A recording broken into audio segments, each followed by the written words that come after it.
Hai, apa kabar? Semoga semua dalam keadaan sehat. Kembali lagi dengan Ibu Debbie. Hari ini kita akan belajar pelajaran tematik kelas 3 SD, tema 1, pertumbuhan dan perkembangan makhluk hidup, subtema 1, ciri-ciri makhluk hidup, pembelajaran 5.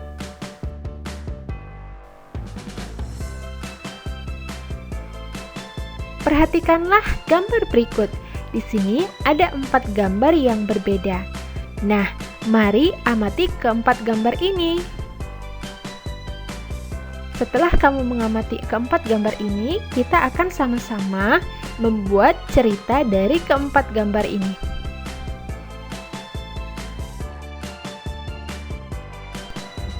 Nah, seperti yang Ibu Debbie katakan tadi, setelah kita mengamati gambar tersebut, kita akan membuat sebuah cerita dari gambar tersebut. Bagaimana caranya? Nah, sekarang perhatikan kembali gambar ini. Setiap gambar memiliki nomor yang berbeda-beda. Nah, sekarang kita perhatikan dulu untuk gambar pada nomor 1. Kita melihat ada 3 orang anak yang sedang bermain. Kalau dilihat-lihat dari gambarnya mereka seperti sedang bermain pasir ya. Nah, dari gambar pertama ini kalimat apa yang bisa kita gunakan? Contohnya seperti ini. Dari gambar pertama kalimat yang bisa kita buat, Udin, Beni, dan Edo sedang bermain bersama. Mereka bermain pasir. Nah, seperti ini ya. Jadi kita bisa buat sendiri kalimatnya. Misalnya kita mau buat namanya sendiri atau mengarang, boleh ya. Tapi harus sesuaikan kegiatannya sesuai yang ada di gambar. Kemudian untuk gambar yang kedua kita lihat. Di sini ada 2 orang anak. Satu sedang mencuci tangan, satu sedang ingin mengambil makanan. Nah, kalimat apa yang bisa kita ceritakan, kita buat dari gambar kedua ini? Dari gambar kedua kita bisa membuat kalimatnya, Beni mencuci tangannya terlebih dahulu. Edo tidak mencuci tangannya dan langsung mengambil makanan dan memakannya. Kemudian untuk gambar yang ketiga, perhatikan. Di sini 3 anak tadi yaitu Udin, Beni, dan Edo, mereka sedang makan ya, memakan makanan. Nah, kalimat apa yang bisa kita buat dari gambar ini? Setelah mereka makan bersama dengan lahapnya, Edo mulai merasakan sakit pada perutnya. Nah, kenapa Ibu Debbie bisa buat kalimat seperti ini? Kita bisa perhatikan yang baik-baik gambarnya ya. Nah, dari ketiga gambar ini terlihat 2 orang anak ya, si Udin dan Beni itu mereka sedang makan. Kemudian sedangkan yang satu lagi yaitu Edo, dia sudah beda ya, terlihat gambarnya ya, raut wajahnya seperti merasakan sakit gitu ya. Kemudian untuk gambar yang terakhir, gambar keempat, ada 2 orang anak yaitu Udin dan Beni. Mereka berdiri sepertinya terlihat khawatir ya melihat temannya yaitu Edo sedang tertidur. Nah, kalimat yang bisa kita buat, Udin dan Beni lalu membawa Edo pulang dan orang tuanya membawa Edo ke rumah sakit. Nah, sesuaikan dengan gambar di mana Edo terlihat dia sakit ya, dia berbaring dan teman-temannya terlihat khawatir dengan keadaan Edo. Nah, dari keempat gambar yang masing-masing kita sudah buat kalimatnya sesuai isi gambar. Nah, ini kemudian kita satukan menjadi sebuah cerita. Jadi kita bisa tambahkan kata-kata yang baru untuk menghubungkan setiap kalimat-kalimat yang sudah kita susun tadi. Nah, bagaimana? Seperti ini. Udin, Beni, dan Edo sedang bermain bersama. Mereka bermain pasir. Setelah bermain, mereka makan. Sebelum makan, Beni mencuci tangannya terlebih dahulu. Sedangkan Edo tidak mencuci tangannya dan langsung mengambil makanan dan memakannya. Sesaat setelah mereka makan bersama dengan lahapnya, Edo mulai merasakan sakit pada perutnya. Udin dan Beni lalu membawa Edo pulang dan orang tuanya membawa Edo ke rumah sakit. Edo sakit perut karena tidak menjaga kebersihan tangannya sebelum makan. Nah, seperti itu ya. Seperti yang Ibu Debbie tadi katakan, kalau kita ingin membuat cerita berdasarkan gambar yang seperti ini, yang pertama itu kita susun dulu kalimat yang sesuai berdasarkan masing-masing gambar. Kemudian, setiap kalimat tersebut kita satukan menjadi sebuah cerita, kita bisa menambahkan kata-kata yang baru, ya, agar menghubungkan setiap kalimat tersebut supaya menjadi sebuah cerita.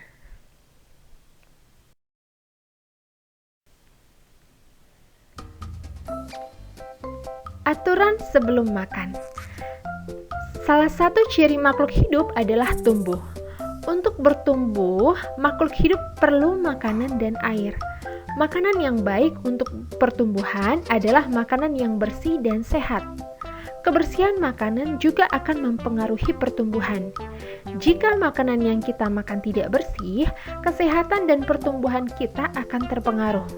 Salah satu cara menjaga makanan agar tetap bersih adalah dengan menutup makanan. Hal ini perlu dilakukan agar makanan tidak dihinggapi lalat atau hewan lainnya. Makanan dapat menjadi tempat lalat bertelur yang menyebabkan makanan menjadi kotor. Selain menjaga kebersihan, kita juga harus berdoa sebelum makan. Berdoa untuk berterima kasih atas karunia yang diberikannya. Makan sesuai kebutuhan, menjaga kebersihan makanan, serta berdoa sebelum dan sesudah makan merupakan contoh sikap bersyukur. Sikap bersyukur merupakan pengamalan sila pertama Pancasila, yaitu ketuhanan yang Maha Esa. Jika kita sudah makan sesuai kebutuhan, menjaga kebersihan, serta berdoa sebelum dan sesudah makan, berarti kita sudah melaksanakan sila pertama Pancasila. Berdoa juga menunjukkan sikap berterima kasih kepada Tuhan. Selalu berdoa sebelum dan sesudah melakukan kegiatan juga merupakan contoh pengamalan sila pertama Pancasila.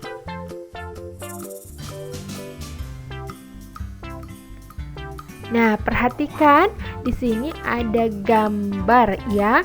Kamu lihat ada gambar sapi yang ada di kandang. Kemudian ada kotak susunya. Kemudian ada juga sapi yang sedang di luar ya, yang sedang diperas susunya oleh seorang bapak-bapak. Kemudian satu lagi ada seperti pabrik ya, pabrik susu. Nah, perhatikan di sini ada contoh soal ya. Susu sapi adalah salah satu contoh makanan yang sangat baik untuk kesehatan. Beberapa perusahaan memproduksi susu sapi dalam bentuk kemasan kotak siap saji agar mudah dikonsumsi. Berikut ini adalah jumlah susu kemasan kotak yang dapat dihasilkan oleh beberapa perusahaan. Nah, perhatikan di sini ada tabelnya, ada 5 perusahaan, perusahaan A, B, C, D, dan E. Nah, perusahaan A menghasilkan 1.200 kotak, perusahaan B 3.000 kotak, perusahaan C 4.800 kotak, perusahaan D 3.250 kotak, dan perusahaan E menghasilkan 2.200 susu kotak. Berdasarkan daftar tersebut, selesaikan beberapa persoalan berikut ini. Yang pertama, manakah perusahaan yang menghasilkan susu kemasan kotak paling banyak setiap bulan? Nah, perhatikan, dari perusahaan A sampai E mana yang paling banyak menghasilkan susu kotak setiap bulannya? Ya, yaitu perusahaan C yang menghasilkan 4.800 kotak. Yang kedua, manakah perusahaan yang menghasilkan susu kemasan kotak paling sedikit setiap bulan? Perhatikan perusahaan mana? Ya, yaitu perusahaan A.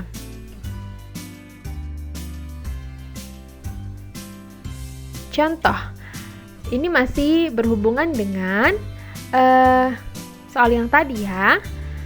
Berapa jumlah susu kemasan kotak yang dihasilkan perusahaan A dan D? Permasalahan tersebut diselesaikan dengan penjumlahan. Penjumlahan dapat dilakukan dengan cara susun ke bawah. Letakkan bilangan sejajar sesuai nilai tempatnya, lalu jumlahkan sesuai kelompok.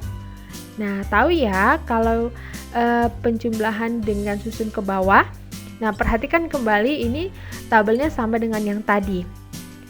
Yang menjadi pertanyaannya tadi, berapa jumlah susu kemasan kotak yang dihasilkan perusahaan A dan D? Cara menyelesaikan, perusahaan A menghasilkan 1.200 kotak, perusahaan D menghasilkan 3.250 kotak. Jumlah susu kotak semuanya 1.200 tambah 3.250. Nah, kalau menjumlahkan dengan susun ke bawah seperti ini, yang perlu diperhatikan adalah letakkan setiap bilangan sesuai dengan nilai tempatnya. Ibu Debi yakin kamu sudah paham ya tentang nilai tempat. Satuan harus sejajar dengan satuan, puluhan dengan puluhan, ratusan dengan ratusan, ribuan dengan ribuan. Jangan sampai salah tempat. Kalau salah tempat pasti hasilnya nanti akan salah juga. Nah, sekarang bagaimana cara menjumlahkannya, Bu Debi? Nah, kita juga jumlahkan dari nilai tempat yang satuan. Nah, nilai tempat yang satuan ya, kita tambahkan atau kita jumlahkan. 0 tambah 0 pasti hasilnya 0. Kemudian yang puluhan, 0 tambah 5, 5. Kemudian yang ratusan, 2 tambah 2, 4. Lalu yang ribuan, 1 tambah 3, 4. Maka hasilnya 4.450.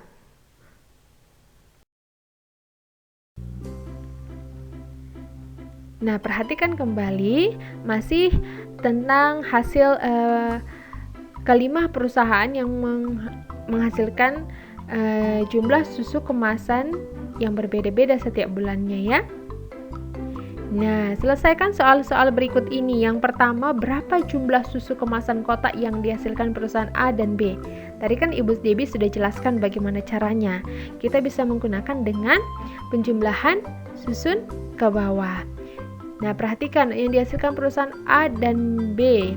Perusahaan A menghasilkan 1.200 kotak, perusahaan B menghasilkan 3.000 kotak. Sekarang kita jumlahkan. Seperti yang Ibu Debi bilang tadi, untuk membuat penjumlahan dengan bersusun ke bawah harus samakan letak untuk nilai tempatnya, satuan dengan satuan, puluhan dengan puluhan, ribuan dengan ratusan dengan ratusan, kemudian ribuan dengan ribuan. Nah, 1.200 tambah 3.000 ini sudah sesuai ya nilai tempatnya. Nah, kita jumlahkan 0 tambah 0, 0, 0 tambah 0, 0, 2 tambah 0, 2, 1 tambah 3, 4. Maka hasilnya 4.200. Maka untuk jumlah jumlah susu kemasan kotak yang dihasilkan perusahaan A dan B yaitu 4.200. Kemudian untuk nomor 2, berapa jumlah susu kemasan kotak yang dihasilkan perusahaan B dan E? Nah, kalau dia perusahaan B itu yang dihasilkan 3.000 dan perusahaan E yang dihasilkan 2.200 kotak. Sekarang kita akan jumlahkan. Nah, Ibu Debi di sini buat tidak bersusun ke bawah ya. Jadi kamu bisa nanti berlatih di rumah untuk menjumlahkan dengan bersusun ke bawah. 3.000 tambah 2.200. Ya, maka hasilnya 5.200. Kemudian yang ketiga, berapa jumlah susu kemasan kotak yang dihasilkan perusahaan A dan E? Perusahaan A 1.200, perusahaan E 2.200. 1.200 tambah 2.200 hasilnya 3.400. Nomor 4, berapa jumlah susu kemasan kotak yang dihasilkan perusahaan B dan C? Perusahaan B 3.000 kotak, perusahaan C 4.800 kotak. 3.000 tambah 4.800 sama dengan 7.800. 5, berapa jumlah susu kemasan kotak yang dihasilkan perusahaan A dan C? Perusahaan A 1.200 kotak, perusahaan C 4.800. 1.200 tambah 4.800 sama dengan 6.000.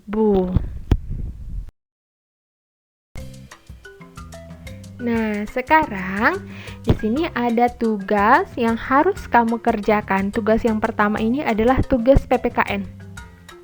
Tuliskan kebiasaan yang kamu lakukan sebelum makan.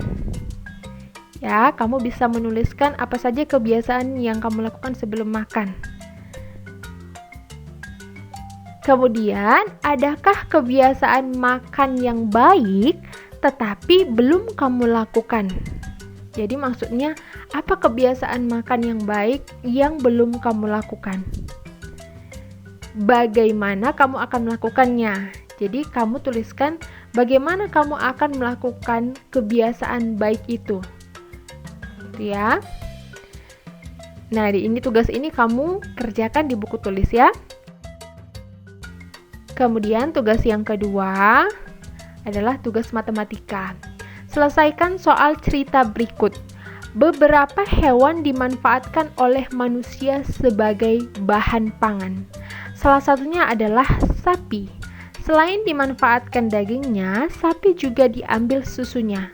Beberapa perusahaan memproduksi susu sapi dalam bentuk kemasan kotak siap saji agar mudah dikonsumsi. Berikut jumlah susu kemasan kotak yang dapat dihasilkan oleh beberapa perusahaan. Nah, perhatikan di sini ada tabelnya ya, perusahaan A, B, C, D, dan E. Setiap perusahaan beda-beda jumlah susu kemasannya. Yang A 4.140 kotak, B 6.123 kotak, C 2.345 kotak, D 4.213 kotak, dan E 3.001 kotak. Nah, berdasarkan soal ini, tabel ini ada 5 pertanyaan yang kamu harus jawab. Yang pertama, perusahaan manakah yang menghasilkan susu paling banyak? Berapa jumlahnya? Nah, Ibu Dewi minta kamu kerjakan soalnya untuk menemukan jumlahnya dengan menggunakan penjumlahan bersusun ke bawah seperti yang sudah Ibu Dewi tadi jelaskan. Jadi kamu tuliskan bagaimana cara menemukan penjumlahan dengan bersusun ke bawah ya, biar Ibu Dewi tahu apakah kamu sudah paham atau belum. Yang kedua, bagaimanakah urutan hasil produksi susu dari yang terbesar? Nah, jadi kamu urutkan di sini, kamu urutkan perusahaan mana yang menghasilkan hasil produksi susu dari yang terbesar. Ya, perusahaan mana saja. Kamu urutkan dari yang terbesar sampai menghasilkan hasil produksi susu yang terkecil. Yang ketiga, berapa jumlah produksi susu perusahaan A dan D? Nah, ini juga sama seperti untuk soal nomor 1 ya, untuk menemukan jumlah ya, hasil produksi susu perusahaan A dan D. Cara menyelesaikannya sama, menggunakan penjumlahan ke bawah. 4. Berapa jumlah hasil produksi perusahaan B dan C? 5. Berapa jumlah hasil produksi perusahaan A dan C? Jadi, untuk menemukan soal nomor 1, 3, 4, dan 5, kamu harus menggunakan penjumlahan bersusun ke bawah. Ya, nanti tuliskan di buku tulismu. Jadi, tugas ini juga kamu kerjakan di buku tulismu. Ingat, gunakan penjumlahan bersusun ke bawah untuk nomor 1, 3, 4, dan 5. Kerjakan dengan rapi ya. Ibu harap kamu menulis hasil tugasmu dengan rapi dan tulis sendiri ya nak. Jangan dituliskan oleh orang lain karena ini adalah tugas kamu. Sekian dulu pembelajaran dari Ibu Dewi. Terima kasih sudah menonton penjelasan materi dari Ibu Dewi. Selalu semangat belajar dan jaga kesehatan.